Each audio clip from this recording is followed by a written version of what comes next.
Hello, let me ask you an honest question. Did anyone actually teach you how to handle money? Or did you grow up watching money control people's decisions and emotions? Most of us were not taught money. We absorbed it. We absorbed fear. We absorbed pressure. We absorbed manage it till month end. And now as an adult, you're wondering why money feels heavy, even when we earn more. Here's the hard truth. Most people don't like hearing. Motivation won't fix your finances. You can be inspired today and still make the same money mistakes tomorrow. Why? Because money problems are rarely knowledge problems. They are identity and system problems. That's why I created the Money Click program. Not to teach people how to hustle harder, but to help you understand why you do what you do with money.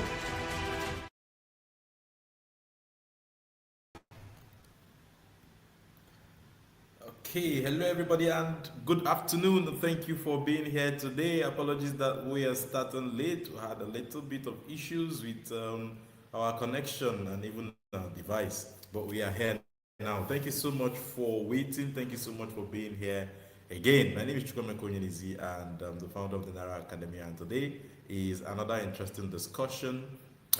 It's been going on quite well. It's been wonderful so far in the Healing from Financial Trauma course. And honestly, if you're here and you're not part of the healing course, please try as much as possible to find yourself inside that course, as much as you can. Find yourself inside that course, because there's a lot of things that is being shared there that we cannot share here with you, and a lot of processes you need to learn on how you can go on to heal from your financial trauma. And it's a wholesome class, I must tell you, right? Please try and try to be a part of it. Especially if you've never been in that class before, ever, in previous years, try and get into the Healing for Financial Trauma course.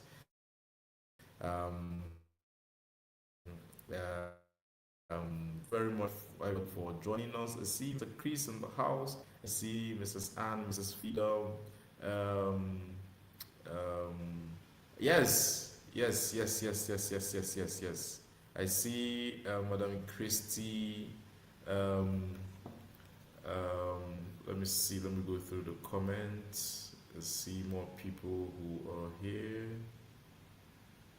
Let me see more people who are here in the comment section. Okay, yes, I also see Madam Linda Oko from Ireland. Yes, thank you so much for joining us today, ma'am. Black Mysterio, yes, I see you. Thank you, and thank you, and thank you. Okay, so let's get to what we want to talk about today, right? Today, I want us to talk about the psychology behind impulse buying. Right? Quite a lot of people struggle with impulse buying, but not a lot of people understand why they do, and understand the psychology behind it. And that's what I want us to look at today. Okay, my volume. All right. Okay. Maybe I should sip a little tea before I do that. Okay. Thank you very much. I was told to increase my volume. All right, I hope my volume is up a bit better now. Okay, so we'll be looking at the psychology behind impulse buying. All right, and okay, so let's start. So have you ever walked into a supermarket to buy bread? Right? You walked in to buy bread, just bread, but you left with snacks, you left with drinks, you left with toiletries, you left with maybe even a new gadget and things that you did not plan to buy. Has it ever happened to you? You had something in mind to buy. You walked in, having in mind that this is exactly what I want to get. And eventually you left with things you didn't plan for. Right? Or you open your online shopping app. Right? For most of us, it's even more convenient with the apps. You open your online shopping app, you opened it just to browse. Like some people tell themselves, I just want to, it's window shopping. Let me just go through, and all that. All right. So you opened it just to, just to go through, and then 30 minutes later, your bank account is receiving alerts.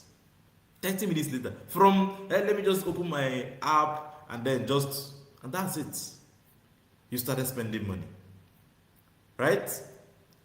And then you just ask yourself, why did I buy these things now?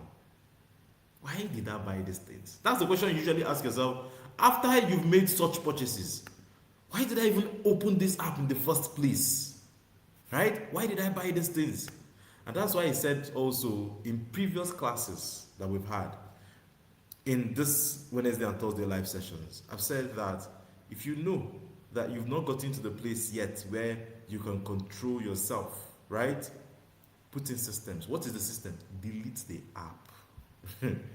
Delete the app. If you know the app is always tempting you, take away the app.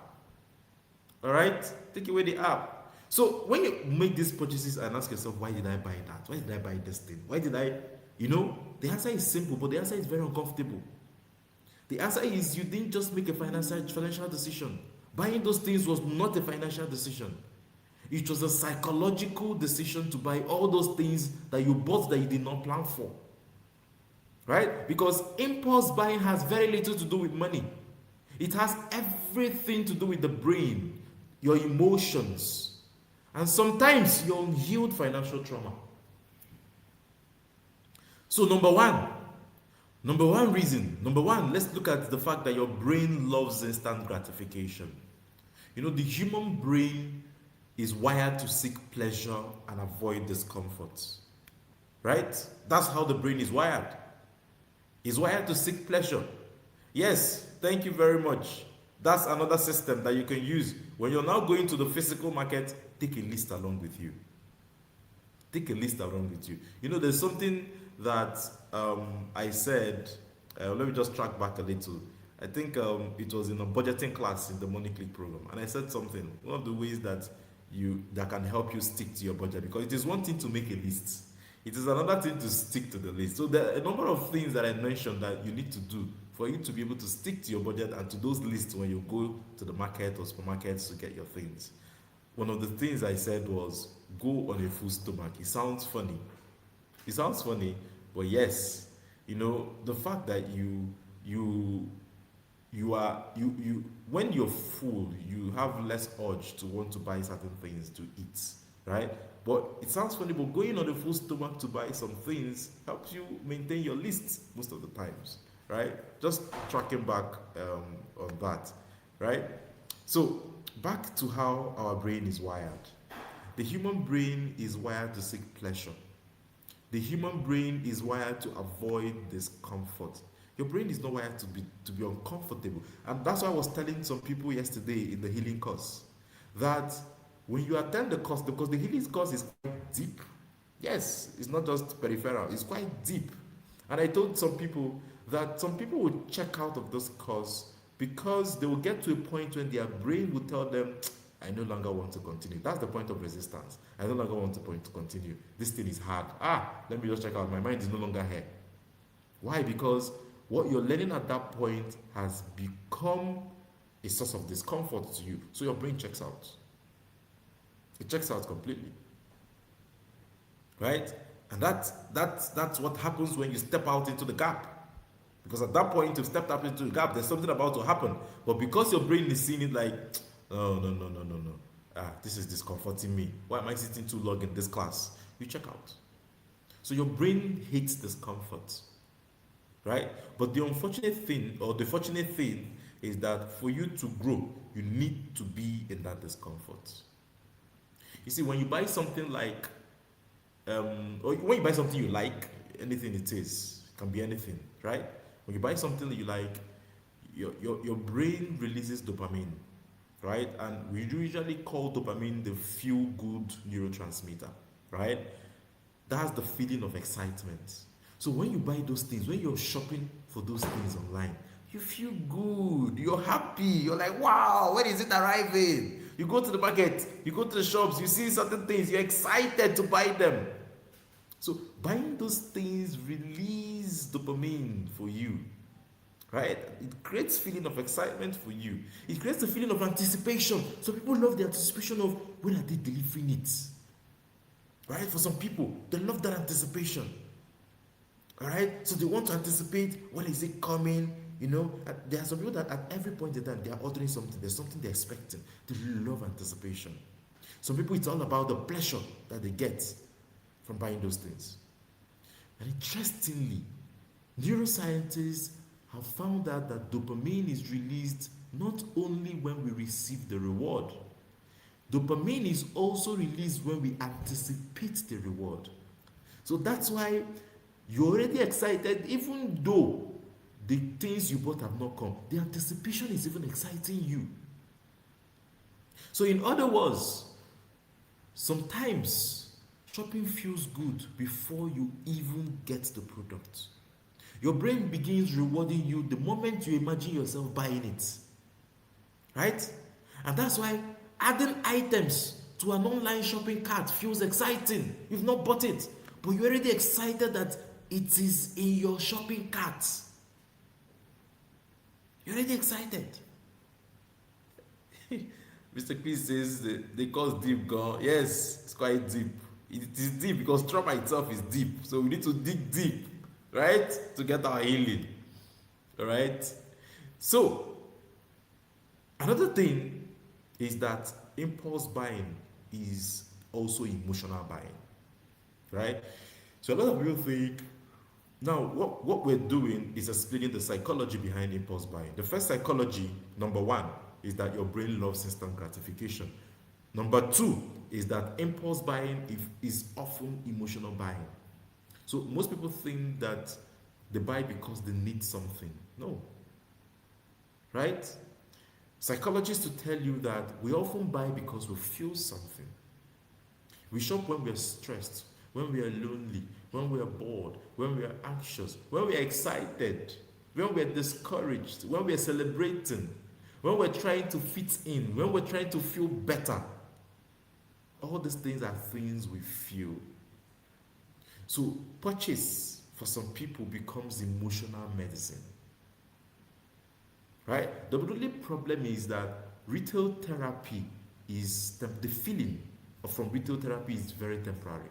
It's not permanent. So that's why when you buy, the excitement you get from buying this one will fade away. You buy another one. You buy another one. Then you keep buying. And then before you know it, you're spending more money than you're supposed to.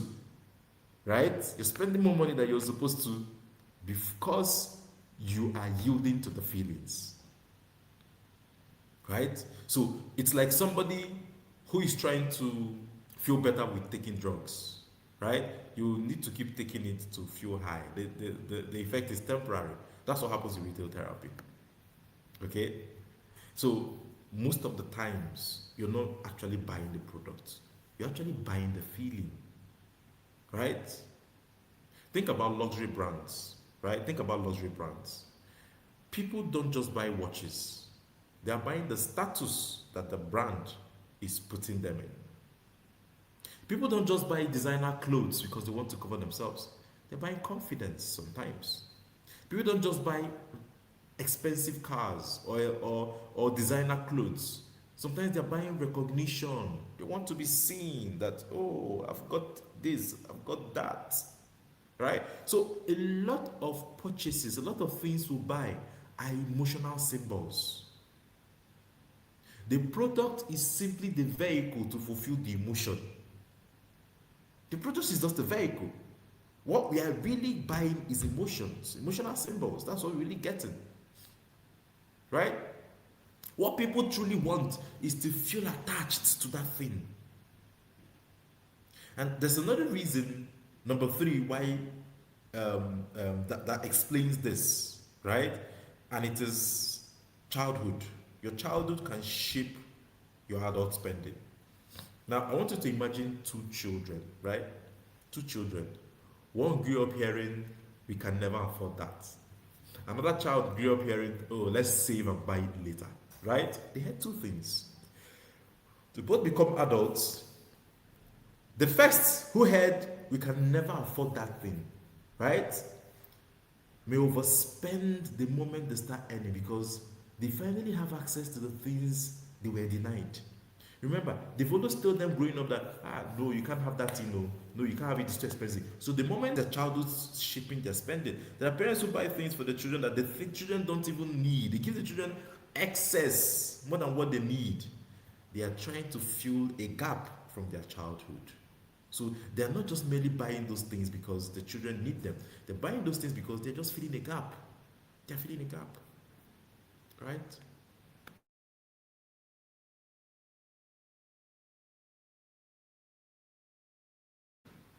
They're just merely filling a gap. All right.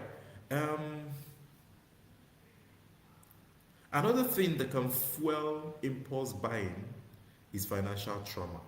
Yeah, financial trauma. See, a lot of people went through a lot of trauma. A lot of adults today experience, at some point in their life, they experience poverty, they experience deprivation, they experience rejection. It could be that person whose uncle who had more money rejected or secluded or things like that. Some people had financial shame, Some people, they were shamed for not having money. They couldn't sit in places where other people sat because they didn't have money. All those things happening to you or that happened to you in the past eventually lead to trauma.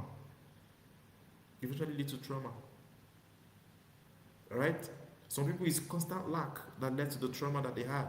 In fact, all through growing up, they were constantly lacking. Now that they've made money, the trauma response is that they're giving their children everything, both the ones the children need and the ones they don't need.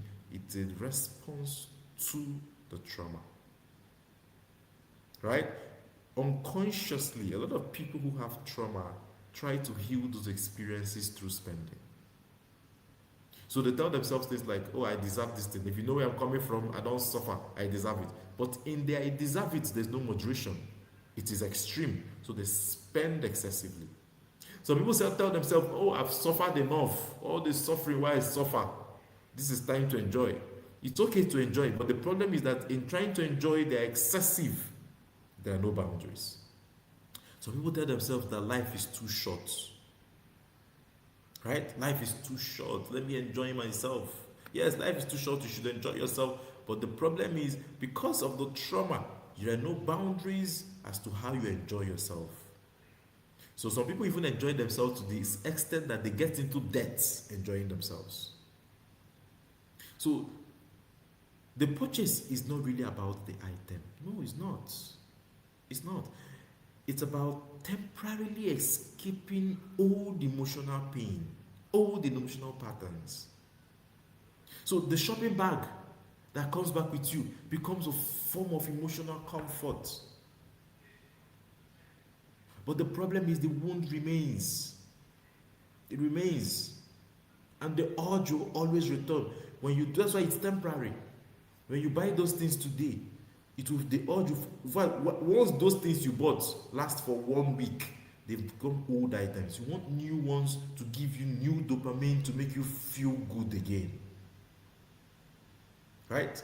Another psychology behind impulse buying is that the brain hates waiting. The brain hates waiting. It doesn't want to wait. One of the greatest enemies of wealth is the brain's preference for immediate reward. That's one of the greatest enemies of wealth. Right? See, saving feels slow. Investing feels slow. Compounding feels slow. Alright? Shopping feels immediate. So the brain is naturally asking you, why wait? Why wait? Take it now. See, the brain does not like waiting. That's the reason why somebody would choose 1 million naira cash today than wait to take 10 million naira, right, in 1 year time. They will choose 1 million naira now. The brain does not like to wait. That's the way our brain is wired. Right? That's the way it's wired. And because it's wired that way, some people find it difficult to create wealth. Because your brain naturally is asking you, why are you waiting? But wealth is asking you a different question. Wealth is asking you, why are you rushing? Why are you rushing? Alright? That's why you need time. So that's why people who can't wait can't create wealth. Because they can't wait. When you paint the picture for them, they say, wow, so I have to wait this long before the money can compound like this. When they hear 5 years, 10 years, they say, nah, it's too much. It's too much. 10 years. But you know the unfortunate thing, the 10 years will still come and go. Just like some people said 5 years, 5 years ago. 5 years has come and passed, and they still didn't take any decision, and they're still where they are. Right? So financial freedom belongs to those who train themselves to delay gratification. The truth is, your brain is wired to keep you comfortable. You know, Coach Wendy will say, comfort is the burial place of kings. If you must grow out of who you are to become better, right? It means that you must retrain your brain to become that person who you want to be. If you want to create wealth, you must retrain your brain to wait. You must retrain yourself to save, to invest, to allow compounding to happen. You must remove immediate gratification and train yourself better for delayed gratification. But you know the truth is, when you become older, it becomes more difficult. Right? Because now you are trying to replace old neural pathways. And that's why I always hamper on the fact of starting early to train our children. When you start early to train a child to save, they are learning delayed gratification. They are learning to wait. Right? So their brain is still at that point where it's still very much malleable. That's why I'm always shouting, bring your children to the Money Click Kids. Get them to sign up for the Smart Money Kids workshop. Get them in to understand what they need to do. Get them in to start learning about money. Right? They need to understand. Encourage your children to save money. When somebody gives them money, when you give them money, encourage them to save a part of their money. Help them to wait. You are training their brain. A lot of us are the way we are as adults today because our brains were never trained that way. Just never trained that way. That's why a lot of us can't wait. We want it now. If we can't get it now, it's a problem. And that's the reason why our finances have been suffering, because we want it now. Everything is about now. So we don't understand the concept of time. We don't understand the concept of seasons. Right? Okay. Another one. Before we start rounding up, I want us to look at why sales, right? Why sales work so well. Sales work well because sales are hinged on psychology, right? Our brain likes immediate action. Our brain does not want to. A lot of us, have this fear of missing out. So that's why a lot of us get into a lot of things, not because we want to, but just because of the emotions that come with it. What do I mean? Have you ever noticed phrases like limited offer? Only 2 left. Yeah? You're trying to purchase something, they tell you only 2 left. It ends tonight. Flash sales. Last chance. These things trigger one of the brain's strongest fears. It is called the fear of missing out. Right? The truth is that scarcity creates urgency. So you won't see urgency until you have a sense of scarcity that, oh, this thing will soon go, it's no longer enough. Oh. And that's why marketing brands, business owners use the psychology to make sales. Right? Because urgency reduces logical thinking. People stop asking, do I need this? When it's remaining just 3, they just buy it before it's finished. Right? So they stop asking, do I need this? And the question they're asking is, what if I miss this opportunity? I don't want to miss this opportunity. That's fear of missing out. And at that point, the purchase becomes emotional and no longer rational. Another thing that has fueled impulse buying for us in today's world is social media. Social media. Social media has fueled it. Sales. Yes, I said sales, man. Sales. Social media has fueled impulse buying a lot. Right? Years ago, you only compared yourself with people in your neighborhood. Right? Today, your phone exposes you every day to luxury vacations, expensive cars, designer clothes, dream homes, lavish lifestyle, you know? So the brain begins to believe everybody else is moving apart from me. They are all moving ahead except me. That's what social media does to people. Right? It creates a false sense of perception. Everybody is moving forward apart from me because everything they are posting is where they are enjoying, where they are doing this, where they are doing that. And at that point, you start comparing yourself. Comparison creates dissatisfaction. Comparison creates a lot of dissatisfaction. You start comparing yourself, you start asking yourself, what am I doing? See where everybody is or are. Right? And you begin to compare yourself with them. And by the time you start comparing, you become dissatisfied. And dissatisfaction creates consumption. Right? And when dissatisfaction has created a sense of consumption, the result is that you spend money trying to keep up with the lives that you see through carefully selected people and videos, which in most cases are not even true. Which in most cases are not true. Are not true. Now, another thing in our African reality, right, in our environment, let's bring out to our environment in our communities, right? Spending in our communities is often tied to identity. You know, the way people buy things in our environment, it's not because they just want to buy it. It's because of who they feel they should be known for. So people buy it because their wedding should be a particular, their wedding cannot be that wedding that they would say that this person did not do this or do that. So somebody is no longer having a wedding just because they need to have a wedding. They're having a wedding because they need to show off. Right? People buy things because social status matters. So people drive certain cars not because of what they are getting out of the car, not because of the qualities of the car or the specifications of the car. They're driving the car because of social status, because they need to belong to a particular status. Right? Some people buy things or spend money because family expectations are very high. So they want to meet up with expectations. Some people don't want to disappoint. Right? They don't disappoint their family. They don't want their family to know that or think that they can't provide or they can't be of help. So they go all out and all out. All out and all out just to meet up with their family expectations. There are a lot of people who are drowning in the river of family expectations. Another thing with our society is that we have a culture that success must be visible. Yes. We have a culture that for you to say you're successful, people must see the success. So it must be visible.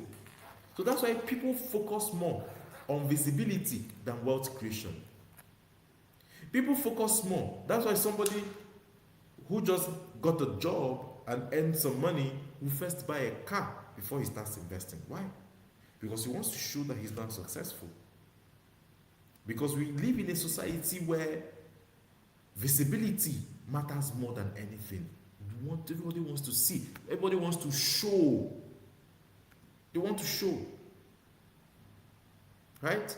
That's the reason why people will prefer to wear luxury on their body before investing. Because they need to show they are success to other people. It is also the reason why sometimes people go home to build their houses in their villages first, before even investing in anything, because they want to see those in the village. They want to show those in the village. That's probably where they grew up. They want to show their mates in the village that they have made it.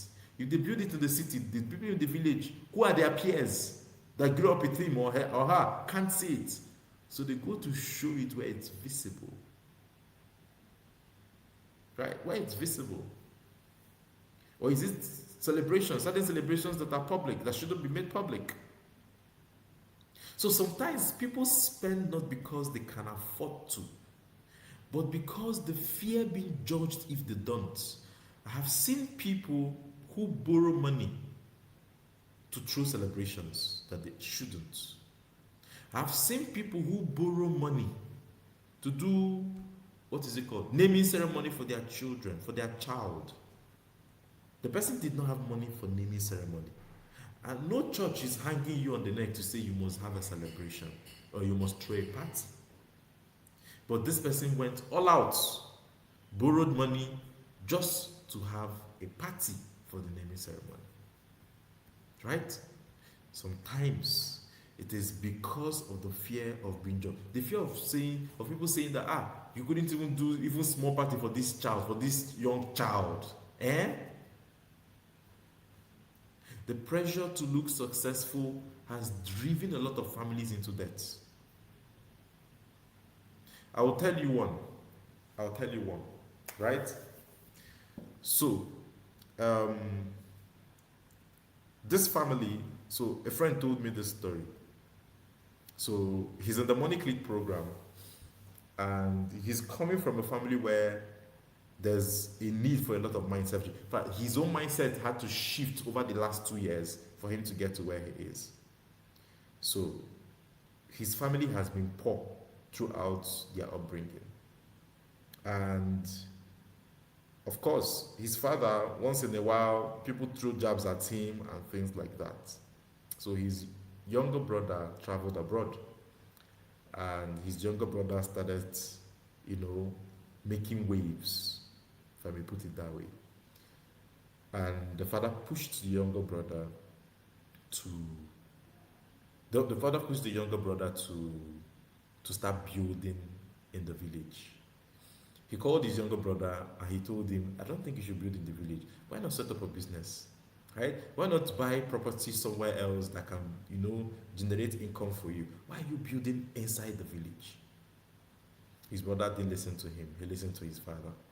So at one occasion, he told his father that you're pushing this boy to build this house in the village because you want to show people that your son has made it. He said, yes, that's the reason. That he wants people to know that his son has made it, that they're no longer in poverty. Right? All those times that they were yapping him, that now he will not show it, that he needs to show it. He needs to show it. Long story short, eventually the boy couldn't complete the building. Right? And unfortunately, he built the house on a land that he can't even sell or that is not marketable, right? Because the position where he built, you know how village compounds can be. Where he built it, he can't complete the house at this point, and where he built it, he can't even sell it off because it's right in the middle of the family compound. That's what happens sometimes. The pressure to look successful. The father was all about the son and the family looking successful. And it has driven a lot of families into debt because they just want to look successful. There's one small celebration in the family and everybody must wear luxury clothes because they want to look a certain way. It's a mindset thing. And it is a mindset that is lodged heavily in poverty. It's a poverty mindset. It's poverty mindset to always want to look successful. It's poverty mindset to want to prove to your next neighbor that you've made it. It's poverty mindset. That boy eventually had issues wherever he was abroad. Today he's stuck. He's so stuck that he can't even find his way back. Right? That's how he's stuck. That's how stuck he can't sell the building either. He can't sell the building. So at the end of the day, what did he prove? Of course, because of his mindset and the mindset of his father, right? They were both the same. He couldn't make a better choice for himself. And he didn't want to listen to his brother who had gained the better mindset because what his brother was saying to him was foolish. His father saw his brother as a foolish person. Now, this same his brother, I will tell you, when this is brother who is in the Money Click today, he said that he was saved. That's the way he put it out to me. He told me he was saved. That at some point in his life, his father was hounding him to come and start building a house in the village. The same thing, before this thing happened to the brother, that it was him the father was pushing to come and build a house in the village. That the father was telling him, just come and dig the foundation. If you won't do anything else, just dig the foundation. It's not like that house serves anything or will serve anything, even if it's completed. It's just for ego. It's just to show off. Right? He was saved. He was saved. He said, "Oh, you don't know what you did to me. You saved me. Because if I had gone in by now, I'd be regretting it by now." So the pressure to look successful is a lot. And most times that pressure can come from family. The pressure can come from what have you really achieved? Right? What have you really achieved? Come see what your mates are doing all around. The family will be the one comparing with other people. Unfortunately. Alright? So, a lot of people make a lot of mistakes because of the mindsets they have. Because they lack some form of emotional freedom. And another terrible thing about impulse buying, which is the crux of today's talk, is that impulse buying can also become an addiction. Yeah. So for some people, spending becomes a coping mechanism. So every stressful day ends with shopping. Every disappointment leads to another purchase. Every emotional low requires another delivery package. So the cycle becomes stress, you shop, temporary happiness, you regret the shopping. Yeah, because you always regret. You have another stress again, you shop again, temporary happiness again, you regret again, and the cycle continues. So the problem is not money. The problem is that the brain has learned to associate spending with emotional relief. Right? A lot of people's brain have associated spending with emotional relief. A lot. A whole lot. A whole lot. Right? So wealth requires emotions control. It requires emotional control. One of the biggest differences between wealthy people and financially struggling people, I will say it every time, is not intelligence. Part of it is emotional regulation. Emotional regulation. Being able to ask yourself, do I need this? This house you want to build in the village. Oh, I didn't even tell you. The boy went on to build a 2-story building that he never finished. Ask yourself, do I need this? Do I need this? They are from Anambra State. And at some point, the brother was asking him, he was telling him that if you had just listened to me, let's say you even built this thing, right, in town or somewhere else, you'd have been able to sell it now for a lot of money and rescue yourself. To ask yourself, do I really need this? Yes, people need to learn how to think for themselves. Ask yourself, can this thing wait? Always ask yourself, what opportunity costs does this purchase create? Ask yourself the ultimate question: if I buy this thing now, will my future self thank me? People who buy impulsively ask themselves just one question: can I afford it today? Once they can buy it today, they buy it. They just go ahead and they purchase it. Right? They just go ahead and purchase it. So what do we need to do? We need to train our brain differently. We need to train our brain to resist impulse buying. How do we do that? Number one, I'll tell you, create the 24-hour rule. I've said this before, even in the Money Click. Create the 24-hour rule. If it's not an emergency, wait. Most impulses will disappear with time. That's the truth. With time, impulses dissipate. It's the feeling.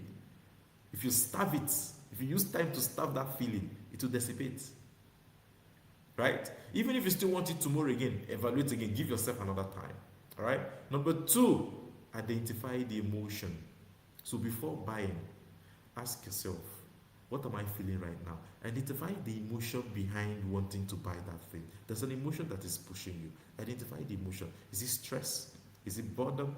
Is it loneliness? Is it excitement? Just know that whatever the emotion is, buying that thing at that time is just a temporary relief. Right? You see, many purchases lose their power once the emotion is identified. So if you can pinpoint what the emotion is, if you can pinpoint that, I think I'm just stressed, at that point, you would release the urge to want to buy something to release the stress. Because now You've brought your logical part of your brain into action. So you start thinking of ways to relax. Number 3, shop with a list. Shop with a list. What? Shop with a list. Get a list to shop with. Whether online or in a store. A list protects your brain from unnecessary temptation. It keeps you on focus. Right? It gives you focus, gives you what to focus on. Okay? Number 4, delay gratification. Every time you resist an unnecessary spending or purchase, you are strengthening the part of your brain responsible for self-control. So self-control is a muscle you have to build, and it starts from resisting the urge to spend now and always. It starts from telling yourself no. It starts from waiting. All right? Discipline is a muscle. That's the truth. It grows with practice. So you need to practice discipline to become more disciplined. Number 5 is give every penny you earn an assignment. People who do not have budgets are more likely to buy emotionally. Right? People who have plans on how to spend their money, which is a budget, would likely spend more intentionally. So a budget is a strategy to also save yourself from impulse buying. Number 6 is remember opportunity costs. Remember opportunity costs. Remind yourself that every unnecessary 100,000 or 50,000 or 1,000 spent today is 100,000 that cannot buy you stocks, that cannot fund a business for you, that cannot build you an emergency fund, that cannot earn compound returns for you, that cannot create future income for you. So every purchase is also the sacrifice of another opportunity. So ask yourself, when I'm spending money this way, what other opportunities am I sacrificing? What other opportunity am I sacrificing? Because every decision you make, right, is starving of another opportunity. So you need to make sure it's worth it. All right? You need to make sure it's worth it. You need to be able to build your self-control. You need to be able to build your self-control. Build your self-discipline. You know, Proverbs 28 says, like a city whose walls are broken through is a person who lacks self-control. Without self-control, even great opportunities are going to be lost. Right? So you need to learn to control yourself. So impulse buying, as I close, is not really about the product you're buying. No, it's not. It's not about the product. It's often about stress. It's often about boredom. It's often about loneliness. It's often about excitement, insecurity, financial trauma, comparison, or it's just the desire for instant gratification. So the shopping bag may temporarily satisfy the emotion at that moment, but it does not heal the reason behind it. Right? Because every purchase answers a question. Yes. Every purchase answers the question. So the real question is, what question is your spending trying to answer? Is it really trying to answer a question for a need in your house or a need in your emotions?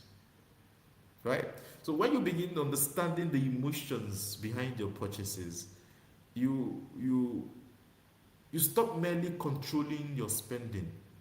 You start also transforming your relationship with money. Right? You start controlling your emotions, and that's where the lasting change starts from. That's what assures the lasting change. Another thing that helps you with the lasting change is healing from your trauma. It's healing from your trauma. Right? You need to get to a point where you understand healing from your trauma is a process. It's not something you can do on your own. Right? So healing from your trauma is something that would also help you. If you've ever wondered, why do I keep buying things I don't need? Why do I spend when I'm stressed? Why do I not stick to my budget? Why do I know better but I still make all these emotional decisions? The answer might not really be what you're looking at. It might not be that you don't know what you're supposed to do. It might just be unhealed financial trauma. And that's why you need to be in the Healing from Financial Trauma course. right? Because you're going to learn how to understand the psychology behind your financial behavior, which people have been learning in the past 3 days. You learn how to identify your emotional spending triggers. You learn how to understand how to start healing your childhood experiences and how those childhood experiences are influencing your money habits today, right? You learn how to break the circles of impulse buying, scarcity, guilt, self-sabotage. You learn to build healthier relationship with money, right? Because true financial freedom is not about any more money. It's not. It's about being able to make wiser decisions with what you have already. When you heal the emotions behind your spending, you no longer need shopping to feel better, right? And at that point, you now have the leverage to start building the wealth that you want. That's how we'll come to the end of today's class today. Thank you very much for staying put. Thank you for being here to the end of this session today. Remember, um, we're back here again tomorrow. Sorry, next week. We're back again next week for the weekly live sessions. But we're back again in the Healing from Financial Trauma course tonight, right? And tonight, Coach Wendy is going to be live tonight. We told you yesterday that she couldn't make it yesterday, but today, Coach Wendy will be live tonight to teach us basically more about emotions control and how to heal the inner child. So she's going to be available today to take us on today's module, right? We also want to remind you about the Money Click program. If you are here and you're not part of the Money Click program, you have an opportunity to join us. Registration into the 2027 Money Click program is currently ongoing, and the earlier you get in, the better, right? Do not wait till the last minute. Do not wait until there's a sense of urgency before you want to come in, right? Which is what a lot of people usually wait for. A lot of people wait till they tell them they have so time to the deadline, and people now want to rush in. And after the deadline, people are now asking you, can I still get in? No, start now. Plan yourself, right? If there's anything you've gotten in the last 6, 7, 8 months that you've been here, let it be that you've learned to plan early. You cannot follow through all through from January till now and you've not learned how to plan ahead. So get yourself into the next cohort of the 2027 Money Click program, right? Get yourself, stay put, and keep on learning. Remember, wherever you are with money today, it took you a long time to get here. Some people, it took them 40 years, 30 something years, 50 years. You're not going to automatically transform yourself in just 1 year. So give yourself time and stay put in the click, right? Don't be in a haste to jump out. Your change would surely come. Remember, we also have the Money Click Kids, right? For the children. Remember I said it's a blessing that we're able to give our children the things we never had early. It's a blessing that we're able to expose them to the things that they were never exposed to. It's a blessing that we're able to teach them to understand all the things that we're getting to learn now early enough in the ways they can understand. And that's why the Money Click Kids program exists. So get your children seated early. We already have children registered already for the 2027 Money Click Kids program. Yes, already seated, right? So please get your children to join them. We also have the Smart Money Kids workshop. In case you want to understand, you want to have a sneak peek of what we do. The Smart Money Kids workshop is a 1-week program, right? It's going to run again. We had one session, I think last week or 2 weeks ago, last week of July. We're having another repeat, batch 2 of the same one between 24th to 28th of August this year. Get your children to be a part of the Smart Money Kids workshop, right? It is a 1-week program that will teach your children a lot about entrepreneurship. It's a 1-week program that will expose them to bring themselves out, right? To be able to show their skills, practice, certain entrepreneurial skills that ordinarily they would never practice until they're even done with their universities and they start struggling with a lot of things. So get them in. This is one place where they should be. If you're here, your child has not experienced the Smart Money Kids workshop, please get them into the this August batch. We have 2 editions of the Smart Money Kids workshop every year. We have the summer edition and the December edition. The December edition is also going to come up in December as well. And a whole lot of people are already also seated there waiting for us already. All right. So thank you so much, everybody. Please, I need you to always, at every point in time, see the need for knowledge. I thought something yesterday when I was talking about resistance. I said resistance is the reason why when you're offered value, you first look at the price. It's resistance. When you're offered value, the first thing you look at is, why is this that amount? It is because you failed to see the value. All you see is the cost. And it is a trait of a mindset that is undergoing resistance, and it's a trait of limiting beliefs. I think we said that yesterday too. It's a trait of limited thinking. You know, poverty thinking is what we called it yesterday, right? Please, do not. Yes, Madam Linda Oko is well seated in 2027 already. So please, among other people who are also here, get yourself seated, right? Get yourself in. Bring the children to the Smart Money Kids Workshop. Thank you very much, everybody, for being here. This is where we come to the end of today's session. Remember, this evening, 6 p.m., we are live with Coach Wendy. Have a lovely day ahead. See you. Bye-bye. Guy, how far now? Omo, I'm not really fine. Do you know they paid me last week, and right now I can't even boost up to 10,000 naira in my account? Seriously? Yes. Did you budget? Which one is budgeting? Now I'm not a politician. That's when your money is missing like NEPA lights. But I didn't buy anything serious, shoes, bags, the thing that guys need now. And just like that, fiam, the money has disappeared. But it's all these little things. That's why it's taking your money. Nah. But what should I do? See, you have to create a budget. You have to track your spending. You have to prioritize your needs over your wants. And you have to save before you spend, not the other way around. So what you're trying to say that this money management thing is no child's play? It's no child's play at all. The Money Click is an annual financial literacy program to help you up your money game. The Money Click is not just about money, it's about mindset. So in the Money Click program, go beyond budgeting to rewire your thinking, to rewire your mindset, to change your thinking about income, to change your thinking about money management. So we'll help you grow your income, we'll help you manage it, we'll help you invest with confidence. Money is not just about what you know. Money is more about how you behave. And every day in the Money Click program, what we'll try to do is to influence how you behave about money. This is not just financial education. This is financial transformation. I will hope to see you become a part of it. Thank you.